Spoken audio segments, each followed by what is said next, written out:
अब देखो यार, अगर तुम लोग एईडब्ल्यू के साल के biggest pay per view all in को देखने वाले हो तो ये वीडियो तुम्हारे लिए होने वाली है, क्योंकि इस वीडियो के अंदर हम यहाँ पर 7 बड़े फ्री एजेंट की बात करेंगे जो पॉसिबली एईडब्ल्यू के ऑल इन पर डेब्यू कर सकते हैं। और इस वीडियो में मैं आपको 7 बड़ी फ्री एजेंट के नाम बताने वाला हूँ जिनमें से कोई ना कोई एईडब्ल्यू के ऑल इन के ऊपर हमें यहाँ पर डेब्यू करते हुए दिखाई देगा। तो गाइज, इसीलिए अगर आपको जानना है कि रेसलिंग बिजनेस के वो कौन से 7 बड़ी फ्री एजेंट है जो एईडब्ल्यू के ऑल इन पर डेब्यू कर सकते हैं, तो आप इस वीडियो को एंड तक जरूर देखना।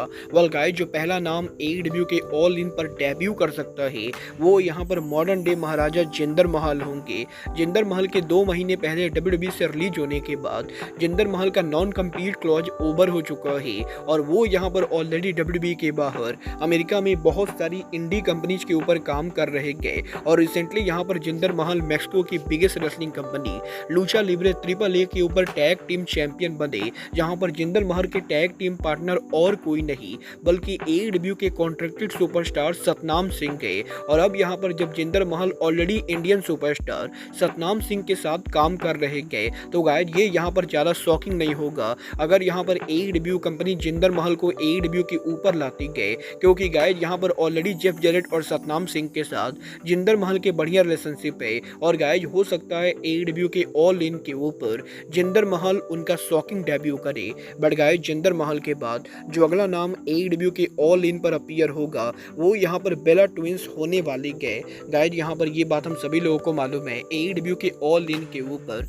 ब्रायन डेनियल्सन उनके करियर का पॉसिबली आखिरी मैच रेसल करेंगे। और अगर यहाँ पर ब्रायन स्वॉर्प से हार जाते गए तो वो यहाँ पर दोबारा कभी भी रेसलिंग नहीं करेंगे। और ऑलरेडी यहाँ पर ये कंफर्म माना जा रहा है कि ब्रायन के करियर के बिगेस्ट मैच के लिए ब्रायन डेनियल्सन की वाइफ और उनके चिल्ड्रन रिंग साइड एरिया पर होने वाले गए। और गाइड, यहाँ पर ऑल इन के ऊपर हमें यहाँ पर ब्री बेला रिंग साइड एरिया के ऊपर देखने को मिलेंगी। और इस चीज के हैवी चांसेस है कि ब्री बेला के साथ साथ निकी बेला भी ब्रायन को सपोर्ट करने के लिए एईडब्ल्यू के ऑल इन पेपर व्यू के ऊपर मौजूद हो। और देखना ये दिलचस्प होने वाला है कि बेला ट्विंस अगर यहाँ पर ऑल इन के ऊपर होती है तो वो यहाँ पर शो पर किस कैपेसिटी में इन्वॉल्व होती है। बट गाइज, बेला ट्विंस के बाद जो अगला नाम ऑल इन पर पॉसिबली अपीयर हो सकता है वो मुस्तफ़ा अली होंगे। गाइज, यहाँ पर वैसे तो मुस्तफ़ा अली पिछले 1 साल से टीएनए में काम कर रहे थे और 1 साल तक टीएनए में काम करने के बाद मुस्तफ़ा अली अब यहाँ पर टीएनए को लीव कर चुके गए। और गाइज, मुस्तफ़ा अली के टीएनए को लीव करने के बाद वो यहाँ पर दोबारा से फ्री एजेंट बन चुके गए। और गाइज, यहाँ पर वैसे भी पहले भी एईडब्ल्यू की तरफ से मुस्तफ़ा अली को साइन करने की कोशिश की गई थी। और गाइज, हो सकता है इस बार एईडब्ल्यू कंपनी फाइनली यहाँ पर अली को उनके ब्रांड के ऊपर लाए और एईडब्ल्यू के अंदर कसिनो गॉगलेट के अंदर मुस्तफ़ा अली एईडब्ल्यू कंपनी के ऊपर डेब्यू करे।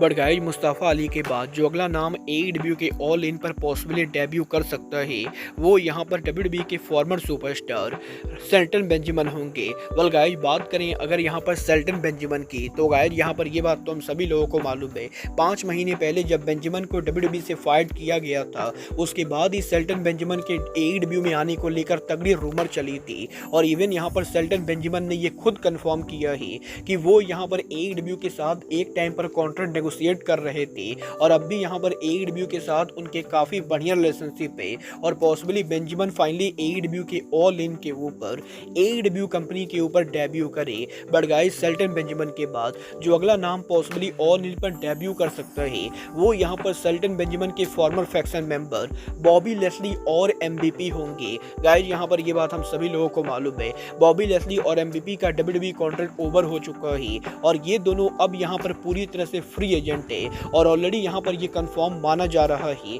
कि बॉबी लेस्ली एमवीपी के डब्ल्यूडब्ल्यूई को लीव करने के बाद ये दोनों एक साथ किसी कंपनी को ज्वाइन करेंगे। और गाइज, इस चीज के 99% चांसेस है कि एईडब्ल्यू कंपनी वो रेसलिंग कंपनी को जहाँ पर बॉबी लेस्ली एमवीपी उनका डेब्यू करे और पॉसिबली एईडब्ल्यू के अंदर ये दोनों उनका नया फैक्शन बनाए। और अगर यहाँ पर बॉबी लेस्ली एईडब्ल्यू को ज्वाइन करने वाले गए तो ऑल इन वो परफेक्ट पेपर व्यू होगा जब बॉबी लेस्ली एईडब्ल्यू के ऊपर डेब्यू करे। बट गाइज, बॉबी लेस्ली और एमवीपी के बाद जो अगला नाम पॉसिबली एईडब्ल्यू के ऑल इन पर डेब्यू कर सकता है वो यहाँ पर रिको सेट होंगे। गाइज, यहाँ पर रिको सेट ने जब से डब्ल्यूडब्ल्यूई कंपनी को लीव किया है तब से ही रिको सेट के एईडब्ल्यू में आने को लेकर लगातार रूमर चल रही है। और गाइज, रिको रिको सेट के AEW में डेब्यू को लगभग कंफर्म माना जा रहा है, क्योंकि ऑलरेडी यहाँ पर रिको सेट को लेकर AEW के बहुत सारे रेसलर सोशल मीडिया पर सपोर्ट में बात कर रहे हैं और इस चीज के 99% चांसेस है कि AEW के ऑल इन पेपर व्यू के ऊपर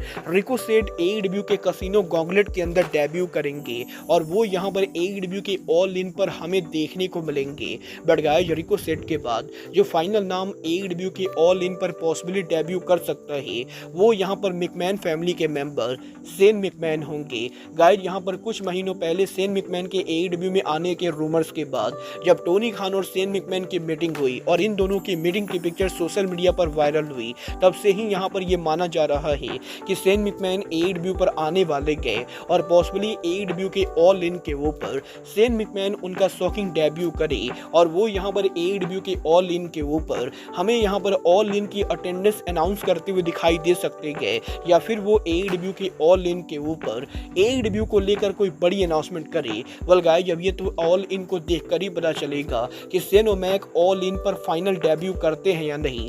वेल गाइस, आपको क्या लगता है इन सातों में से AEW के ऑल इन पर कोई डेब्यू करेगा या नहीं?